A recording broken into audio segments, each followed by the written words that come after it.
spacing between the words is just a little too much for me, that it's distracting. I can't focus on what they're really trying to say. Well, you hit the nail right on the head there with that observation, because the purpose of typesetting is to... Hi, I'm Kyle Werkerly, certified professional ghostwriter. I'm glad you're listening as I welcome industry experts to share stories of lessons learned the hard way, overcoming professional hurdles, turning experience into actual knowledge, and how to connect with your target audience. This is the Career Challenges Podcast.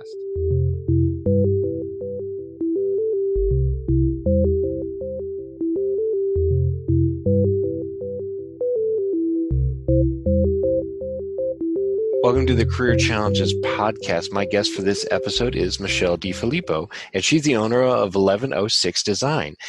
So, Michele, welcome to the show. Thank you, Kyle. It's a pleasure to be here. Thank you for having me. Oh, not a problem, not a problem. And so what is 1106 Design exactly? Well, 1106 Design is what I suppose you would now call an author services company. We help authors prepare their book for printing and distribution, and we have a whole list of services all the way from manuscript editing to cover design, interior design, proofreading, ebook formatting, all the services that an author needs to be ready to release their book to the world. Awesome. When I was looking over the 1106 Design website, and I've gone back to it here and there, I think at least once or twice a month for the last year, just in what I do as a ghostwriter. One thing I noticed is that you're very adamant that you're not a self-publishing service. That's true. That self-publishing companies are a relatively new player in the market, if you want to call it that. My background is in traditional publishing. I've been in this business a very long time, and preparing books for print has always been considered a craft, something that you would be proud to do, something that you would do very carefully and meticulously. And when self-publishing became as popular as it has become, a whole bunch of new players came into the market, and they started offering a lower level of service and to authors at a lower price. So that was somewhat disturbing to those of us who've been in the business for a long time.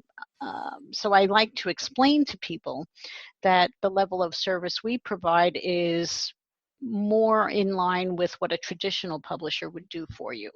Careful editing, cover design that's carefully researched and executed, typesetting that follows the rules of typesetting, not just formatting as it's now called by some today. There's a lot to it.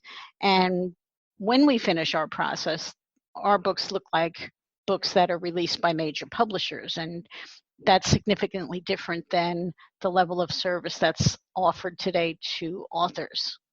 So that's our difference. Awesome. Because I was reading Seth Godin's Linchpin. Basically, the whole book is about how to be indispensable to any organization or to any industry. And he says, approach it like it's art. You're an artist, and this is an art, and you're going to be a master of the craft, and you don't necessarily have to be an artist, quote unquote, per se, as we would define them, as somebody who would work with a canvas or work with pencils or work with paints. So I mean, I guess if you could dive into that a little bit more about how you see publishing a book as an art. Well, the way I was brought up, in the way that in my career, the way I learned my craft, typesetting and cover design always was considered an art. How can I explain this? Typesetting, when it's done the way a publisher does it, is very, very meticulous. We might do, at a publishing company, we might do 10 or 15 interior designs before a final design was settled on. And that included trying different fonts, trying different settings for the different fonts, different margins, different line spacing, different chapter openers. And that was the art part of typesetting the interior of a book, because there's a lot of things you can do to give the interior of a book visual interest. We would never, for example, use templates, which is now so common among some of the cheaper vendors. Mhm. It's just not the way a book is done, in my True. view. True. I agree. Some of the self-published books I've seen, or something somebody will put out as a PDF on their website, it's obvious that it was designed in Word, and that doesn't necessarily mean it's bad or that the content is not worth reading. It's just sometimes they may not know even how to use a template, and Mm-hmm. it detracts from what they're trying to do. And even if you can get past the formatting, I find that I'm still distracted by it. I'm like, okay, the spacing between the words is just a little too much for me, that it's distracting. I can't focus on what they're really trying to say. Well, you hit the nail right on the head there with that observation, because the purpose of typesetting is the typesetting itself, you shouldn't see it. You Mhm. shouldn't be distracted by the typesetting. Yeah, The when it's words are done well, you there don't notice when it, it's done. and yeah.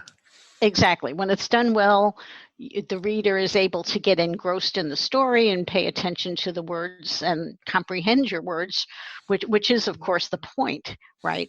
Mhm. But a lot of do-it-yourself formatting now in Word using templates, or even do-it-yourself formatting in InDesign templates, which some people sell, is really not the solution to the issue, because if you haven't been trained as a typesetter, you're not going to know those little nuances that can make a really big difference in the final product. Mhm. Here's a little bit of an odd question I just thought of, but you deal with a lot of fonts, right? Oh yeah, I probably have 2,000 fonts. Awesome. So what would you say is your favorite font? For text, I have a lot of favorite fonts, actually. There's Garamond, there's Palatino, there's Hmm. Baskerville, there's uh, oh gosh, I can't, Centaur, there's Bitstream Transitional. There's all kinds of fonts Wow. that can be used for text to make nice readable text. But the font of the text, a lot of people don't know.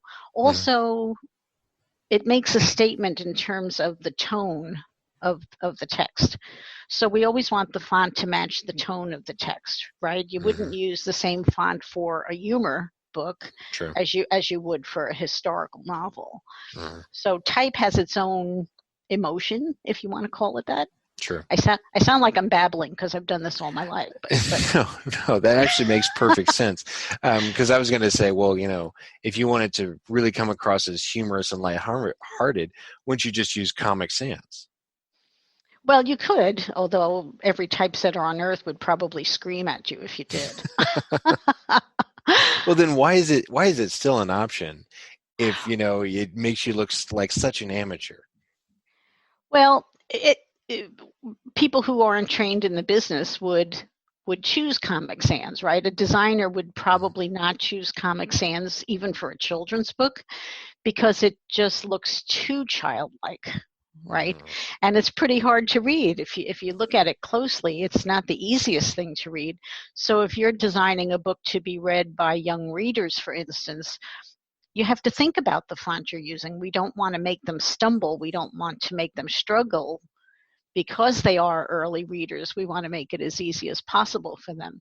But sometimes people will use Comic Sans because they think it's a juvenile font, Mhm. but that's not necessarily the right calculation. Okay. So what factors go into picking the right font for the book? It sounds like you kind of have to not only get into the author's head and what they're trying to come across, but how other people might perceive it. That's correct. And there's a lot of considerations, not the least of which is how many characters per line we get with that font.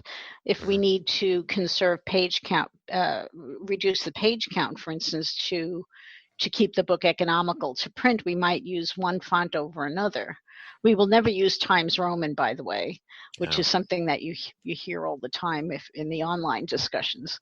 Times Roman is a newspaper font, and it has kind of a condensed character design, Hmm. Yeah. which works in a narrow newspaper column, but it would really tire out your eyes if you were to format an entire book in Times Roman. You would get a headache after a very short period of time. Hmm.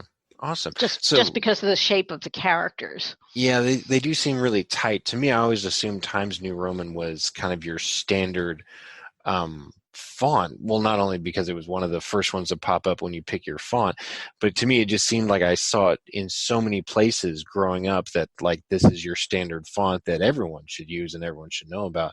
And it wasn't until I was in college and I started to learn more about typography and fonts and all that before I realized, okay, there really is a science to this, and there are Mm-hmm. people, artists like you out there who understand it, at a very molecular level, and that's why they're good at that, because I probably would get lost in the weeds so easily, because at one point I tried to really figure out what was the font I wanted that really Mm-hmm. embodied Kyle, so that people would read it and be like, well, that's a Kyle font. And I would lose my mind, because I'm like, well, is it this or is it that? And then people, are they reading it and do they enjoy that? Until finally I just decided, okay, Palatino Linotype, I like the way it looks. It's clean. It's on a lot of machines as kind of one of the preloaded fonts, so you don't have any transfer problems. Because I try to download one of those customized fonts from a website, and you try and transfer the document over to someone else's computer, and all it comes up is those squares. And That's right. I was like, oh my gosh, what am I doing? I look like such a fool. And so I just was like, Well, Palatino that's Linotype, just stop trying to figure it out, Kyle. I just stick with that. that's Microsoft Word's fault. The software is designed to substitute fonts when it doesn't find what it's looking for on the destination machine, Mm-hmm. right? So it'll just substitute without telling anybody that it's substituting. Yeah, So, that's a good but point. Palatino's a pretty safe choice. Yeah. True. So then for for more serious books, what kind of fonts would you suggest? Like a sans serif or a serif font? Oh, always a serif font for text, almost always, because serif fonts help us to read. Mm-hmm. Those little serifs aren't just for decorations. They actually have a function. They lead the eye from one letter to the next, right? Wow. They're kind of pointers, right? And when we read, we don't look at each letter. We look at the whole word. So serifs help the whole word to stay together in our brain, if that makes sense. Mm-hmm. So the way we read, when we comprehend words, when we read words, the brain is working in milliseconds. Mm-hmm. Okay, so sans serif fonts are just a little bit harder to read, and so they're not usually used in books. They might be used for headlines or subheads or sidebars, that kind of thing, but they're usually not used for extended reading because they would slow you down and be tiring after a while. Mm-hmm. Mm-hmm. Wow, that's one of the things I would have never thought of. You'll Yeah. see the serif fonts a lot of times in ads and annual reports and that sort of thing, but they're generally short form documents, not books. Yeah, like for instance, I'm looking at an email in front of me which has kind of the responses that I put in the questionnaire and you answered, and I noticed it's in a sans serif font, and you just pointed out it's short form. I'm like, well, that makes sense, because I'm not going to read this document for hours on end. I'm going to read it in 5 minutes, and that's what I need it for, and then I'll be done with it. And Mm-hmm. I would have never thought about that. So now Mm-hmm. I've learned probably about 8 new things just in the span of our conversation here, Michelle. So Oh, thank you. I could bore you for hours more. Just Well, actually, I would find this interesting. Another guest of mine, Stacey Havener, we were talking about writing, of course, and she's an award-winning writer. She runs an investment company. Um, and when we talked about writing, I love the sound of keys clicking, on a laptop or just a keyboard. But the ones I really enjoy are the old school ones that have the spring load, that have that mm-hmm. nice ka-chunk feeling. And Mm-hmm. so I like that sound because it's a firmer sound.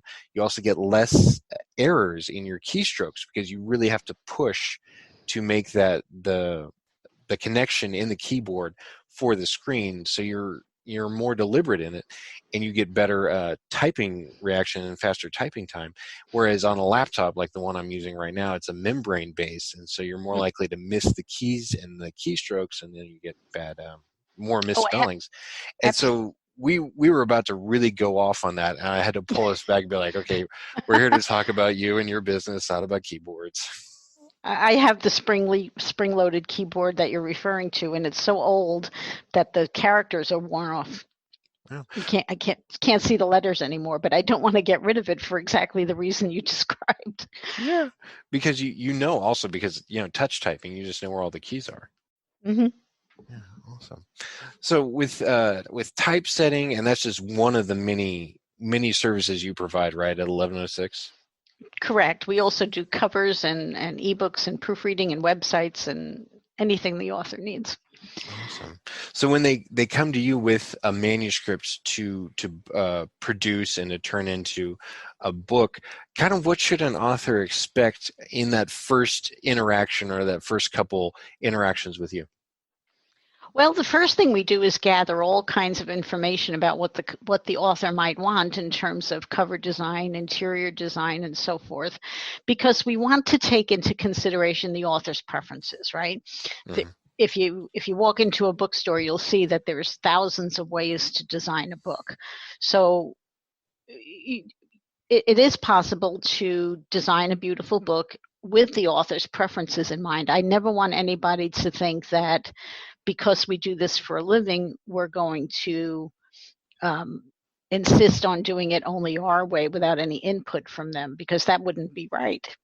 So what we do is we gather their preferences, and if they do ask for something that along the way that would be a mistake, we always have a conversation about it. We do push back when we need to. Mm-hmm. But basically, we want the author to be proud of their book and to like their book. Sure. So I guess what is one of your favorite author stories to tell in your experience at 1106?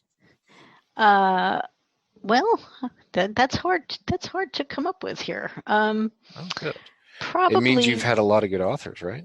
Oh yeah, we love them. We do about 200 books a year. Wow. Yeah, and I guess my favorite author would be Gary Stewart. He's come to us for 5 or 6 books now. The first 4 were a Western series, mm-hmm. and the others were more like an adventure, the sort of sci-fi, not exactly sci-fi, but mm-hmm. more like a drama book. Mm-hmm. So he's been great to work with, and you can find his covers on our website. Awesome. I probably saw him when I was doing my research and looking at your website. So then on the flip side of that, I mean, what have kind of been your authors and you don't have to name names, of course, where you just thought to yourself, man, it can't get worse than this? Oh, I think every business has a few people that they can't please, right? Mm-hmm. No matter what you do, it's just sometimes a personality conflict. We always bend over backwards to make sure that the author is happy, mm-hmm. And I can't.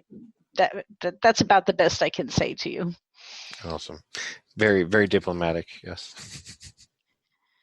So.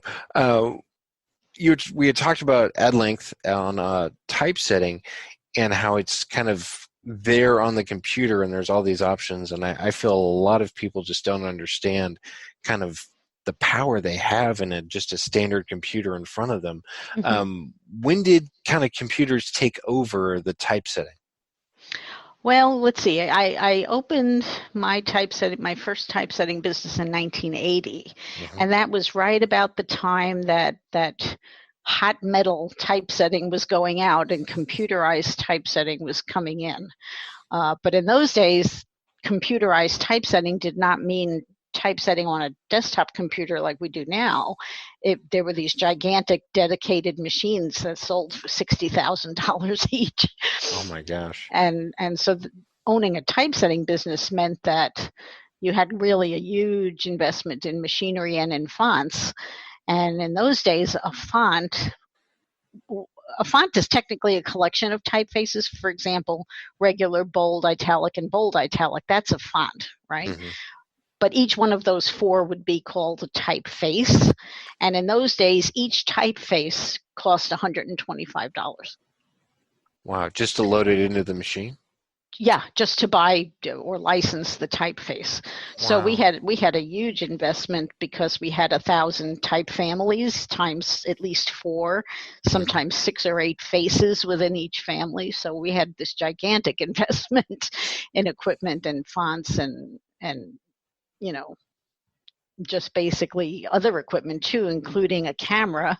If there's any older people listening to this podcast, the way typesetting and books used to be put together back then is almost funny now, because we used to typeset long strips of paper.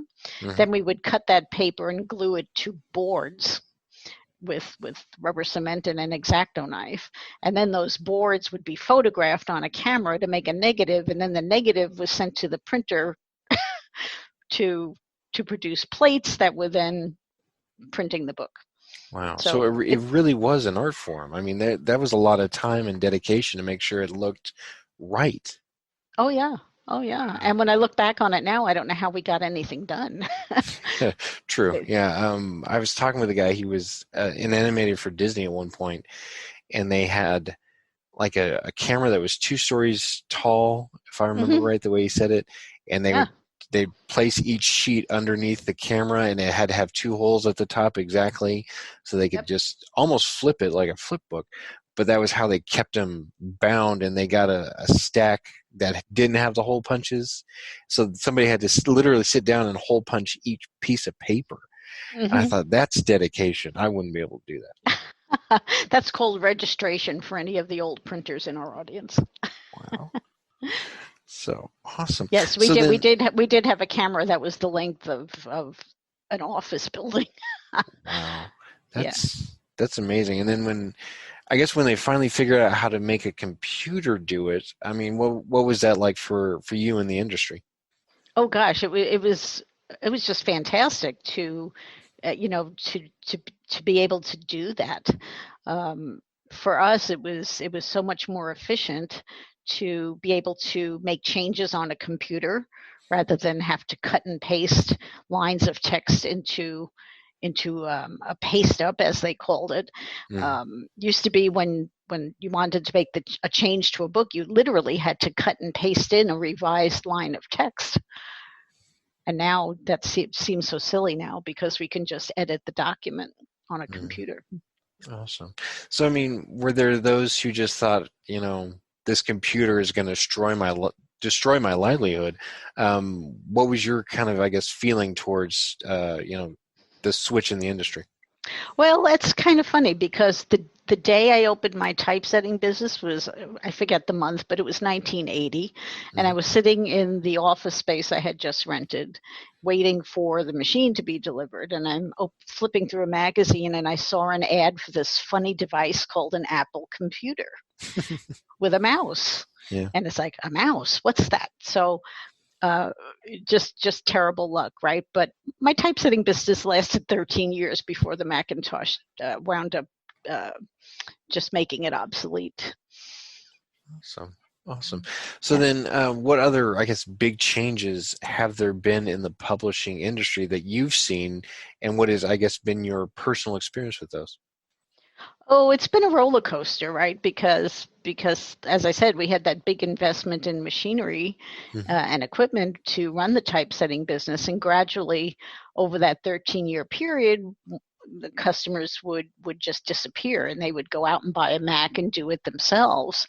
At first, I didn't take it seriously because the type that a Macintosh put out in the early days was not craftsmanship. Hmm. So I didn't recognize the revolution that was in front of me because I thought, oh, my customers are fussy. They're never going to accept this. This is just like a toy. Yeah. But they did accept it because it was easier and cheaper for them to do their own typesetting. And so there was just a gradual decline in my business until it got so bad that I wound up taking apart the machines that were $30,000, $60,000 each and throwing them in the dumpster. And so that was great fun. Wow. So then, when you see, or I guess when you first saw somebody kind of doing what you did, on a computer, but not taking the time to really do the art behind it. What were your feelings like? This person is a hack, and they're just going to make a mess. Well, at first I did, like I said, I didn't take it seriously, but as the Macintosh became more the thing, we actually went out and bought Macs ourselves, and we used them to drive the back end typesetting equipment. So it was just a process. We just had to keep up. We had to keep up with it. There was no other choice if you wanted to stay in business. True. So then you mentioned Macs, but I'm more of a PC guy. Are PCs comparable to Macs when it comes to typesetting? Oh, now they are, sure. Yeah, Okay. the programs run on both platforms, so that's not the issue. But my position, I guess, will always be that it's not the program that's important. It's the skill that you bring to the program, because you ultimately have to tell that program what do you want it to do. And if you don't have the training or the experience, you might just, for example, accept the defaults in the program, the default settings, but that's not what typesetters do. We tweak everything until we get the look that we're after. But today, the Macs, the computers, Adobe InDesign, perfectly capable of putting out beautiful type, but it still requires the thought and the expertise to do it. Yeah, because the computer doesn't know how you want it to look. That's right. And tiny little settings that you might overlook can make a really big difference in the page count and how the type looks on the page, and whether a paragraph looks light or dark next to a paragraph that's ahead of it or behind it. There's a lot to know.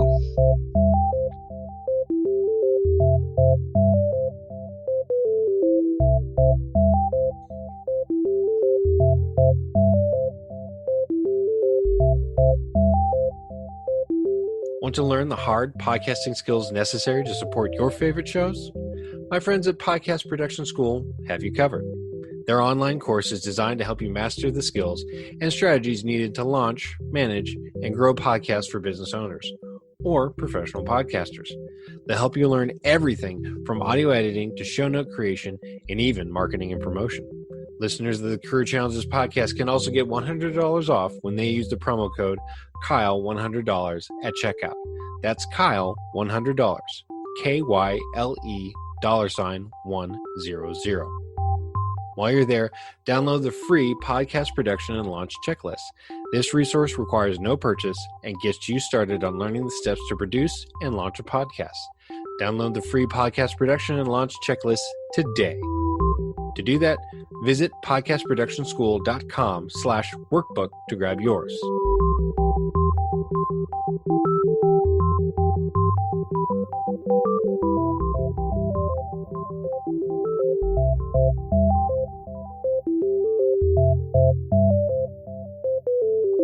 Would you like to be a guest on the Career Challenges podcast? Go to careerchallengespodcast.com to find out how. While you're there, check out other episodes and download them through Google Podcasts, Apple Podcasts, Stitcher, Podcast Addict, CastBox, Spotify, iHeartRadio, and more. The Career Challenges podcast is hosted by me, Kyle Weckerly. I'm a certified professional ghostwriter who works with business thought leaders and industry experts to write polished manuscripts, assess their publishing options, and create book marketing plans. I've worked with consultants, high-ticket salespeople, coaches, speakers, C-level executives, and business owners. My authors have worked for USAA, Vistage, Booz Allen Hamilton, Austin Technology Council, and Twitch. My authors know that writing a book will help them change the world. They know that the story they tell will create that change. So they want to write a book to serve as a platform for their marketing endeavors. They know a published book will help them secure more speaking gigs, market their expertise, promote a product or service, and more. So reach out to Kyle Weckerly at weckerlywriter.com to start your publishing journey. Maybe you're not ready to start that journey just yet, but you do know that you want to write a book. So where to begin? Well, if you're ready, go to weckerlywriter.com to download 101 questions to ask before writing your book. This will help you get started and will offer guidance on the next steps to turn your ideas, experience, and actionable knowledge into a completed manuscript. Just visit weckerlywriter.com to get your free copy today. That's weckerlywriter.com. WECKERLYWRITER.com. And now, back to the Career Challenges podcast.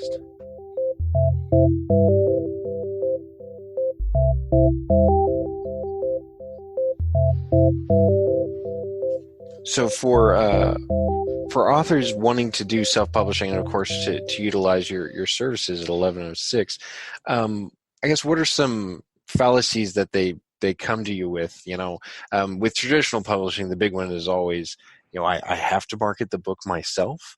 With self-publishing, I feel they already kind of know that, but there's still some other, I guess, things with self-publishing that I guess the common author would not really think of before they start on that path. Well, it is a big enterprise, right? And there's so much misinformation online, which really disturbs me because there's a lot of people out in the industry that know better, and yet they're telling authors you can do it yourself. You don't have to hire that greedy designer who's going to charge you an arm and a leg. Yeah.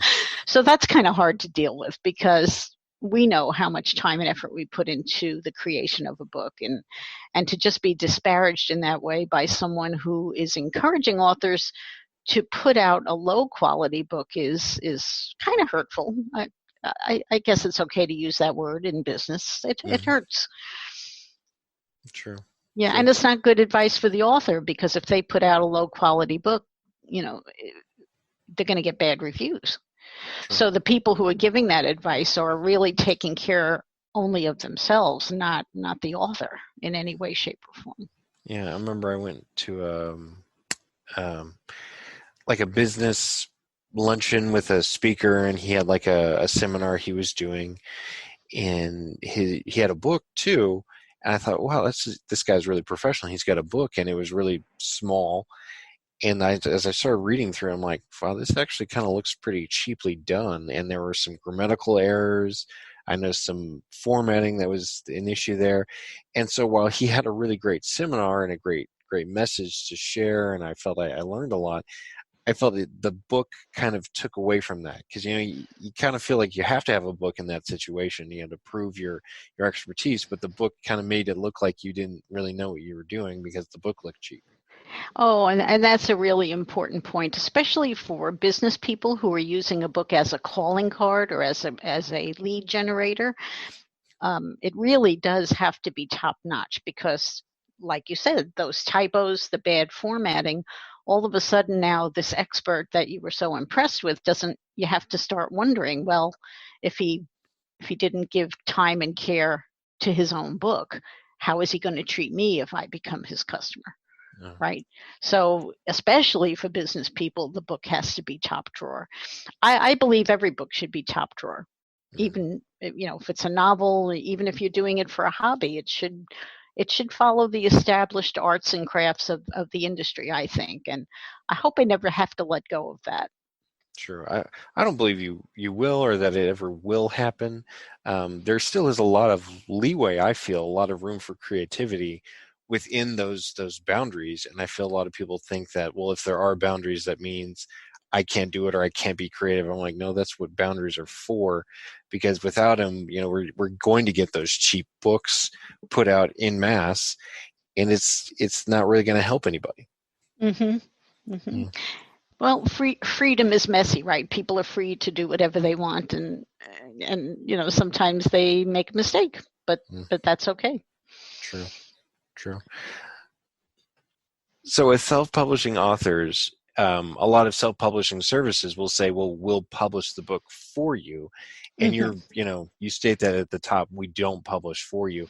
Kind of what is the publishing process for an author, and what should they expect? Well, I can clarify that, because we're not a self-publishing company, which means that we don't publish the author's book. What we do is we facilitate the process of publishing for the author. So we'll help the author prepare a book. We'll also show them how to get distribution, to online distribution in their own name, so that they realize maximum profit when a book is sold. A self-publishing company There's only two print-on-demand printers in the country, right? KDP.com and Ingram Spark. Yeah. So if an author works with a self-publishing company, that company is putting the author's book on their account at ingramspark.com, which means when a book is sold, the self-publishing company gets paid first, and in one way or another takes some of that revenue and gives the author what they call a royalty. And it's usually a fraction of the amount of money that the author should get if they were to work with Ingram Spark on their own, which is entirely possible. So that's our difference, okay? We help authors independently publish a book the way it was originally intended, with the author being the publisher. You technically don't need a publisher anymore, because if you work with Ingram Spark and KDP on your own, you are the publisher. As the author, you are the publisher, and all the revenue should be paid directly to you, to your bank account, without a middleman in between taking away some of your profits. And so that's our model. Awesome. So when it comes to marketing, since they're technically the publisher of record, they're able to get more of the return on investment, I should say, right? Well, the way most of these companies work is they actually, it's an upsell business model. Mm-hmm. So they will. It's hard to explain what they do. They will prepare a book for an author, but usually it's a very low quality book. Mm-hmm. And then they will put it up on their Ingram Spark account so that all payments go to them instead of to the author. And they'll also try to upsell them on marketing services. It's all about getting as much money from the author as they possibly can. But from the author's perspective, what they need to keep in mind is, even though the entry cost is somewhat lower than what we would charge, they don't go out of their way to transparently explain that, we're taking $2 or $3 out of your pocket every time you sell or print a book. So you're essentially paying this self-publishing company forever. And if you sell 2,000 or 3,000 books, you've paid them $9,000 or $10,000. Wow. So they pulled you in with low upfront pricing, but you're paying them and paying them and paying them and paying them over and over and over again. Even the ones who say they're paying you a 100% royalty, that's usually not true. They're marking up the printing price of the book. True. So I have this discussion with people all the time, and they're just gobsmacked to find out what's actually going on. Mm-hmm. Yeah, I don't think anyone had explained the details exactly to me like you just did. So that I just learned something there too, because I knew to stay away from self-publishing services, that because their publisher of record and whatever they put out, they basically own that instead of the author. So if they wanted to basically take their books somewhere else, they would have to pay them 2 or 3 times over for their book that they've already paid for. That's a good point. Yeah. So even though you've paid the self-publishing company to, let's say, design and typeset your book, they still own the files. Mm-hmm. So if you want to print somewhere else, it's not even a matter of money. Some of them will just never release the files, period. Mm-hmm. And so you're stuck. You're hooked into this company forever. If you want to go elsewhere, then you actually have to recreate your book from scratch. And unfortunately, lately in the last year or two, a lot of these companies have folded, gone out of business, and so the author can't get their files back no matter what, because the company has just disappeared. So who technically owns the book in that sense? That's where it gets murky. The copyright of the book always belongs to the author. Mm-hmm. Right. But if you hire a publisher to design and format your book, those files technically belong to the publisher. So the way we work, we don't hang on to the author's files like that. We're happy to turn them over at the end of the job, because, to me, that's just blackmail. If you charged people to produce their book, you shouldn't hang on to the files. They paid you for the work. True. Yeah. And blackmail is never a good business model, because I've seen way too many mysteries where the blackmailer ends up dead. Well, we hope it doesn't come to that. True. Just saying. with a self-published author, and once they get the book published, many will assume, and I did at one point, that that's all you have to do. The book is out there, Oh, it is published, and now the royalties will just come falling from the sky. oh no, oh no. That's the easy part, getting the book published. The hard part is marketing it and telling the world about it, and that can be a significant full-time job. You know, trying to promote it on social media and trying to get interest in the book. But that's why, because marketing is so hard, that's another reason why you really should invest in a quality book. Because if you're going to spend money on marketing, the last thing you want is for people to look at that book and say to themselves, that's nothing special. You want them to look at that book and say, wow, that looks like a good book. I think I'll buy it.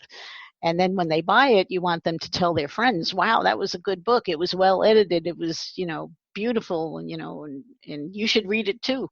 Mm-hmm. And It it, really it is had important. serif fonts that facilitated well, reading. well, I don't know if anybody would notice that. I would notice that. I'm just that kind of nerd, but I would notice that.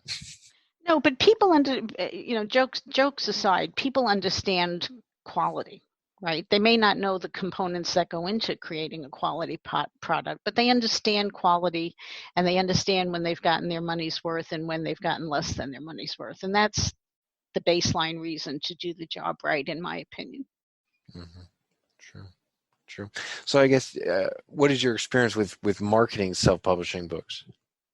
It's a tough road. I will say that frankly and directly. We do have a couple of products that people might be interested in to learn how to market their book and to get the data they need to find their audience online.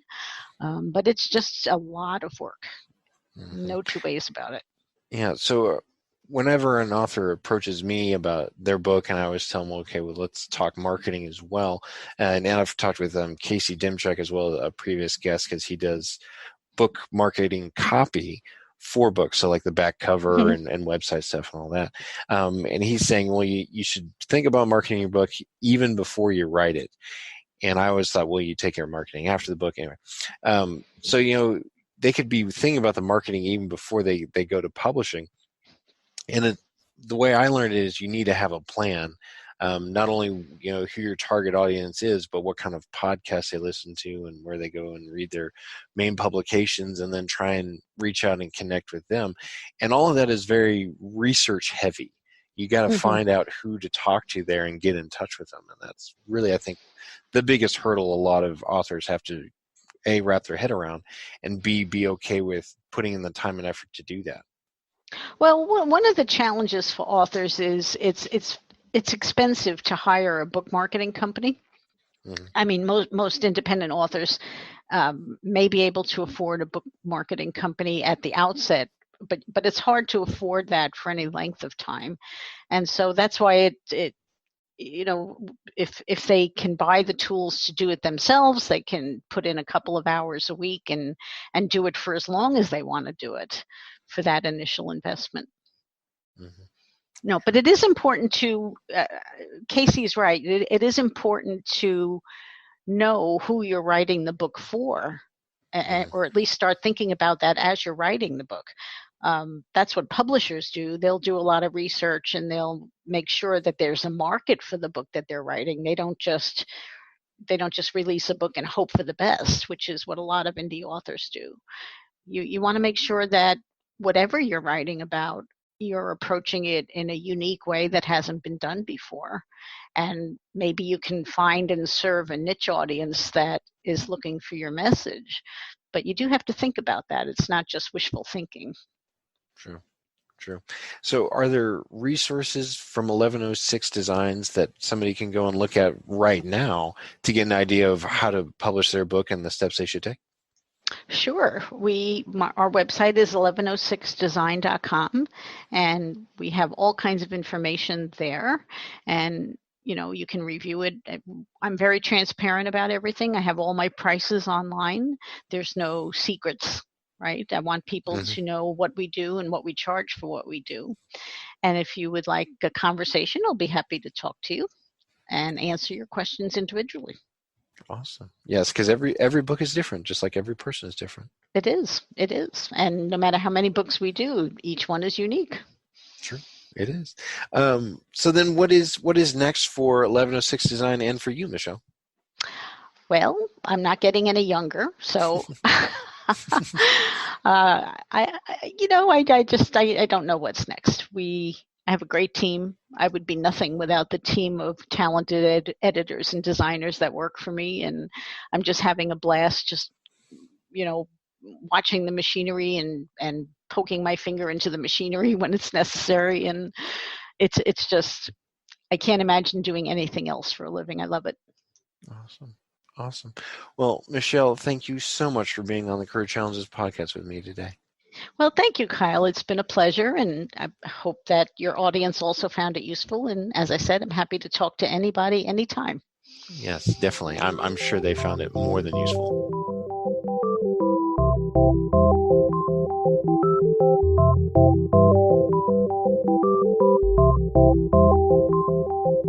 Thank you for listening to the Career Challenges podcast. Don't forget to subscribe and like the Career Challenges podcast on your favorite podcasting app. Visit careerchallengespodcast.com for more information. And if you really like me, then you'll write a review. And don't forget to pick up your free copy of 101 Questions to Ask Before Writing Your Book by visiting weckerlywriter.com. That's WECKERLYWRITER.com.